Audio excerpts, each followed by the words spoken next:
Muito bem, pessoal. Voltando então aqui para a nossa revisão, né?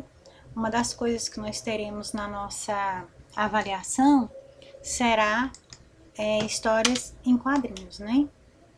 Na verdade, não será a história em quadrinho em si, mas vocês sabem que as tirinhas, charge, essas coisas assim, elas têm uma importância não apenas na nossa língua portuguesa, mas em todo o conteúdo que vocês estudam, né? Inclusive desde as séries iniciais, sempre teve, sempre terá, teve antes, tem agora e terá no futuro as histórias em quadrinhos.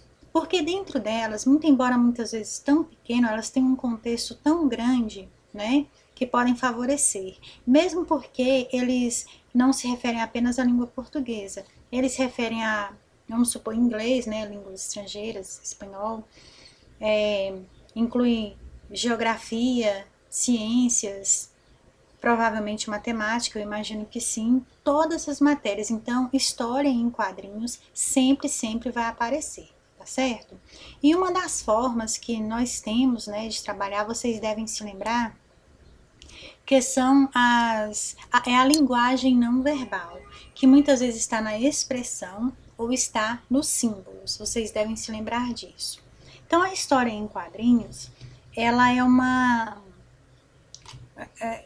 parte, né, que inclui vários conteúdos que, muito embora pequeno, tem a sua importância, pode ter várias análises dentro de um, dois, três quadrinhos de repente, né? Então, um deles são os balões. Vocês devem se lembrar que nós temos alguns balões, eles por si só já querem dizer alguma coisa, né? Então, quando nós vemos aqui esse balão aqui, provavelmente ele está dizendo alguma coisa, né? Então, é uma fala, né? Na verdade, quando tem essas bolinhas aqui, normalmente, né, pensamentos. Temos da fala, vamos ver se nós achamos um aqui. Vamos da fala, né? Então, aqui dentro pode-se ter imagens. Dentro do balão pode ser que tenha imagens, por que não? Vamos ver se nós conseguimos colocar uma imagem aqui dentro. Normalmente as pessoas gostam muito de coração, né? Aí subentende o quê? Paixão, né? A pessoa está apaixonada, né? Não é isso? Então, já é uma linguagem não verbal, tá certo?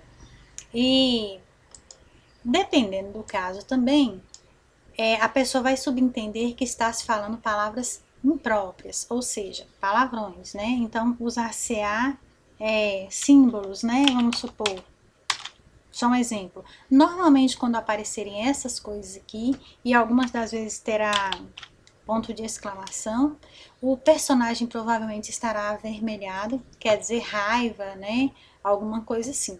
Então, uma linguagem não verbal. Você supõe o que está falando, você não sabe o que é, mas você subentende que são palavras impróprias, né? Então, a história em quadrinhos, ela é composta, né? Vamos aumentar a tela aqui, de alguns itens que a pessoa que estuda tem que saber. Por exemplo, aqui de uma forma normal, né? Vocês estão vendo que não tem aquelas bolinhas, igual eu falei, não tem esses círculos aqui, ó. Né? Ele é direto, é igual esse aqui, ele é reto. Vamos voltar. Então, você viu meu livro, né? Está reto, é uma fala provavelmente normal. Quando tem essas bolinhas, quer dizer pensamentos, tá vendo? Esses círculos que eles são gradativos, eles vão crescendo.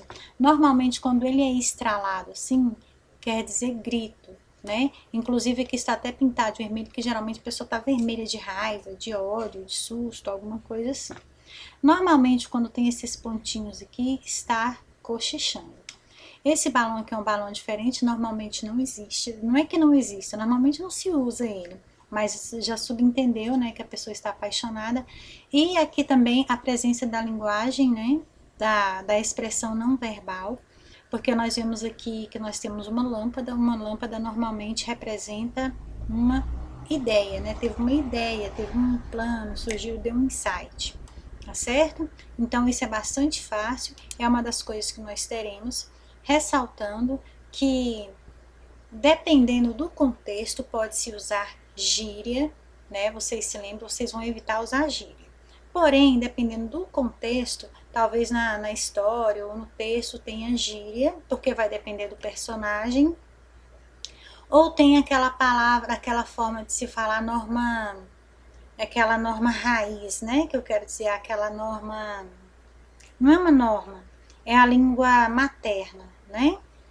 Claro que nós vamos evitar isso, mas dependendo do personagem, por exemplo, se for lá o Chico Bento, é a língua materna, né? Vai dependendo do caso, que dependendo do caso, vai estar dentro da conformidade, certo? Então, esse aqui é um deles. Um outro que nós teremos, o encontro consonantal. O encontro consonantal, turma, já vamos pegar aqui logo aqui pelo nome, olha. Encontro. Já dentro dessa palavra aqui, nós temos um N e um C. Vocês estão vendo? Um N e um C. Então, consonantal quer dizer consoantes. Cuidado para não confundir com encontros vocálicos. Encontros vocálicos, vogais. Encontros consonantais, consoantes. Tá certo? Então, olha aqui. Encontro.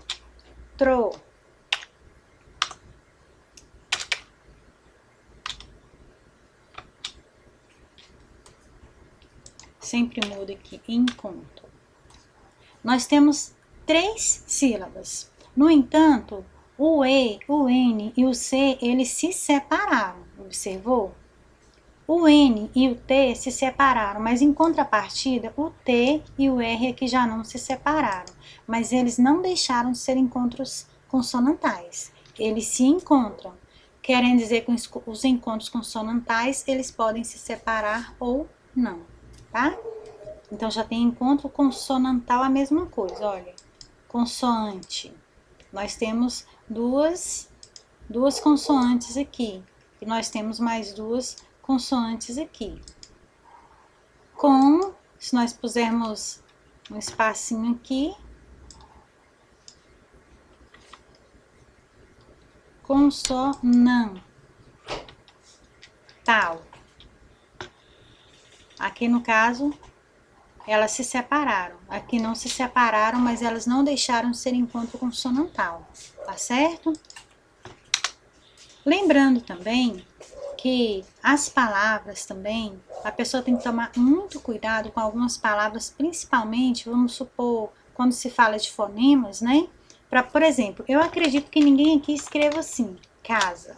Pelo menos na nossa língua portuguesa, né? Eu não conheço nenhuma palavra, a menos que seja uma sigla, casa. Mas todo mundo sabe que casa, em português, é o S entre 2 vogais. E o S entre 2 vogais, ele tem som de Z, casa. Lembrando que algumas palavras com X, talvez elas podem enganar um pouco a mente do aluno, né? Por exemplo, quando nós falamos de fonema, caixa.